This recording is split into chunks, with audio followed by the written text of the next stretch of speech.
Bismillahirrahmanirrahim. Alhamdulillahi rabbil alamin. Allahumma sholli ala Sayyidina Muhammad wa ala ali Sayyidina Muhammad. Sebenarnya apa yang kita cari dalam kehidupan ini?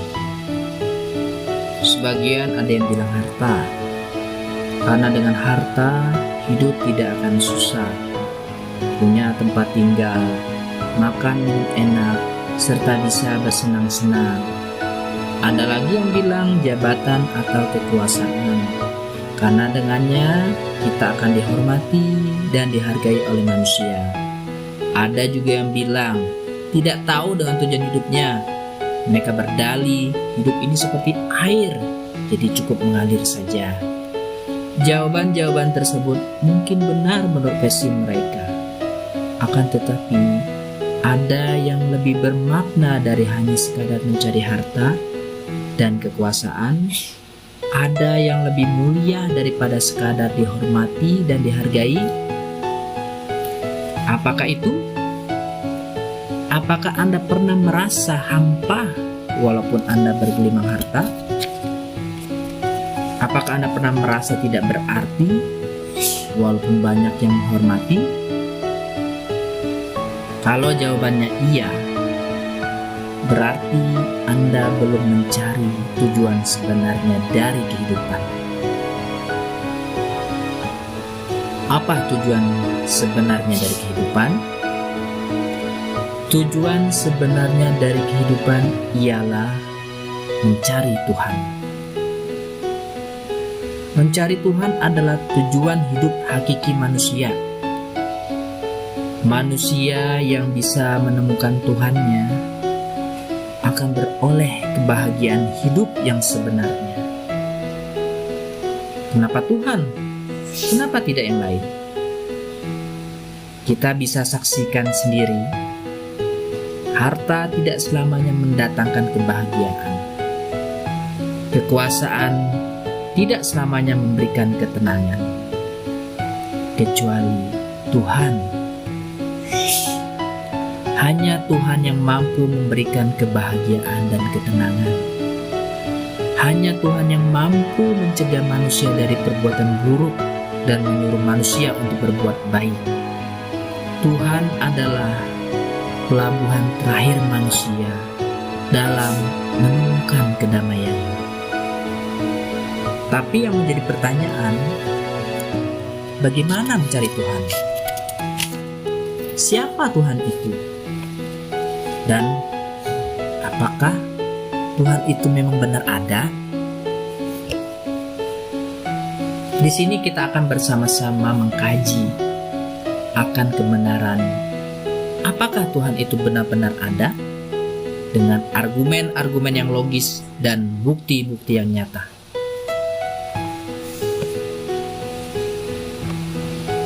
Dahulu, ada orang yang mencari Tuhan dengan melihat bintang, bulan, dan matahari.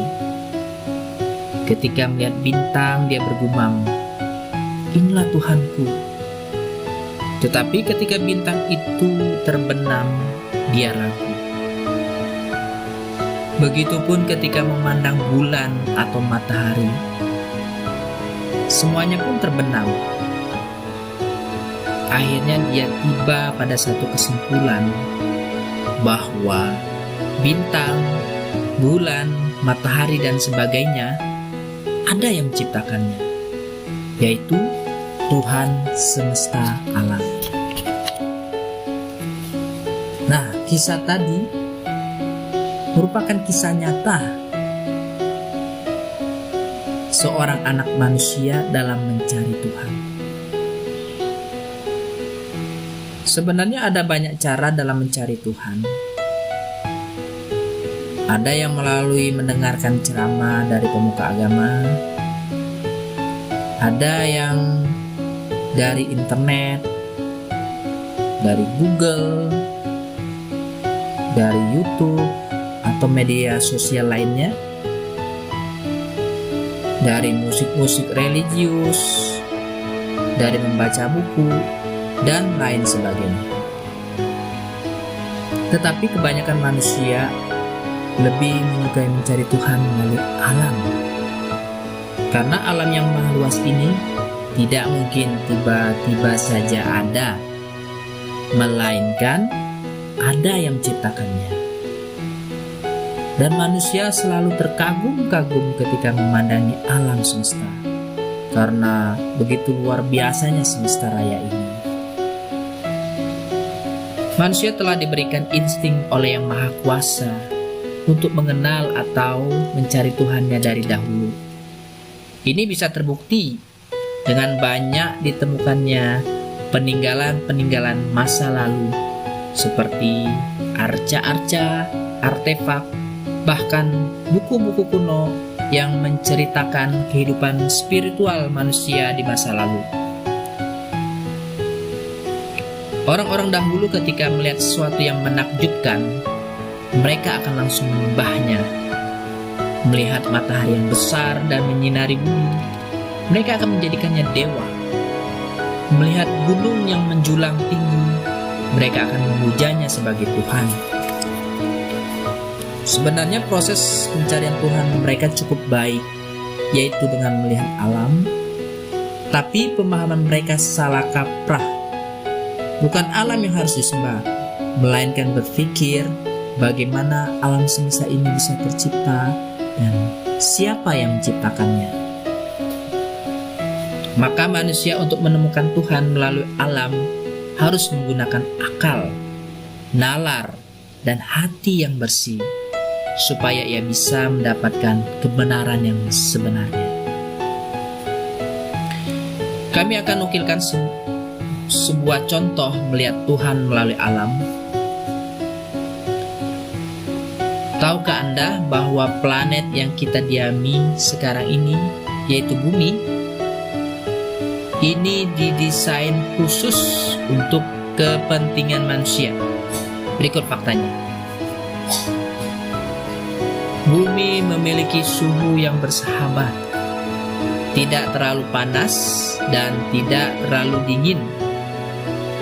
Ini dikarenakan posisi bumi dengan matahari sangat tepat, tidak terlalu jauh dan tidak terlalu dekat. Selanjutnya, bumi memiliki atmosfer yang baik, sehingga kita bisa bernapas dengan mudah. Ini juga dikarenakan ukuran bumi yang sedang, tidak terlalu besar dan tidak terlalu kecil. Sebab dengan ukuran tersebut, bumi tidak kehilangan atmosfernya. Lalu, bumi ini terdiri atas pepohonan, pegunungan, lautan, tanah yang subur, kutub, daratan, sehingga menjadi tempat yang ideal untuk kehidupan manusia. Maka, bumi kadang disebut dengan planet biru karena keindahan alamnya. Coba sahabat bayangkan dengan planet-planet yang lain seperti Pluto, Mars, Jupiter, Neptunus, bahkan bulan. Semuanya tak umpama planet yang mengandung gas, es, berbatu, dan tandus. Tidak ada kehidupan di sana. Atau maksudnya, manusia tidak akan bisa hidup di planet lain kecuali bumi. Nah, fakta di atas akan menyadarkan orang-orang yang berpikir bahwa tempat yang kita tinggali ini atau bumi memang sudah didesain sedemikian rupa oleh kekuatan yang tak terlihat untuk kepentingan manusia. Siapakah kekuatan yang tak terlihat tersebut?